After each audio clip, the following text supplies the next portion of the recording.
Hello, and welcome to Jessie Bear Book Club. Today I want to talk about the 2020 miniseries Dracula by the BBC. It consists of 3 episodes of 90 minutes each.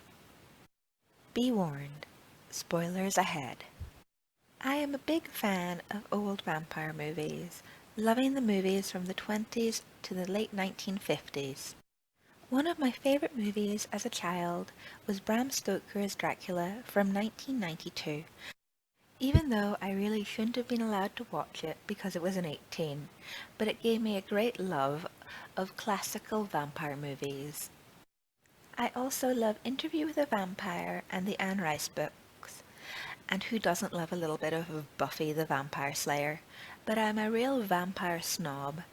I like to stick to the original vampire lore and don't like anything outside that category, especially not things like Twilight and True Blood. I have read the original Dracula novel quite a few times over the last 10 years, first reading it in school, so I was very excited to see what the BBC would do with the source material. I knew they were reimagining the original book, but I lived in hope. The BBC normally make brilliant historical, dramatised productions. I was extremely disappointed. The first episode of the miniseries is by far the best in my opinion. I think that John Heffernan was really good as Johnny. I liked how they paid tribute to Nosferatu with his costume and makeup. The twist of Dr. Van Helsing being a nun was also great, and Dolly Wells did a great job as Sister Agatha Van Helsing. Claes Bang, I believe that's how you pronounce his name, looked very good as Dracula, and his acting was brilliant, but he played Dracula as some sort of Cockney gangster, and I just didn't like it. I came here to watch Dracula, not Peaky Blinders. That is what I was thinking most of the time he was on screen. Though I did like that every time you see Dracula's hands in this TV production, they got his long, clear nails perfect. The flies were also a great touch, symbolizing decay, though they were completely absent from the 3rd episode. Dracula keeping his prey and his brides in boxes was also rather odd. He also talks about wanting to procreate in the 1st episode, but this is never brought up again. A complete missed opportunity for proper storytelling. The 2nd episode was just a horror thriller. None of the side characters got enough screen time, so you didn't really care when they died, though it looked beautiful and was acted perfectly. My hat comes off to the special effects team that worked on this show. All the effects were amazing, even if they were the only things that were amazing about this show. There are lots of plot holes in this TV show. During the 2nd episode, Sister Agatha is very adamant that to recover from injury, Dracula has to sleep in a bed of his homeland's earth, though this is never brought up again in episode 3, where it would have actually been of use. The plot twist at the end of the 2nd episode was shocking, but that's about all. It didn't excite me in any other way. This show managed to miss the boat on making a 21st century, horrifying, terrifying Dracula spectacularly.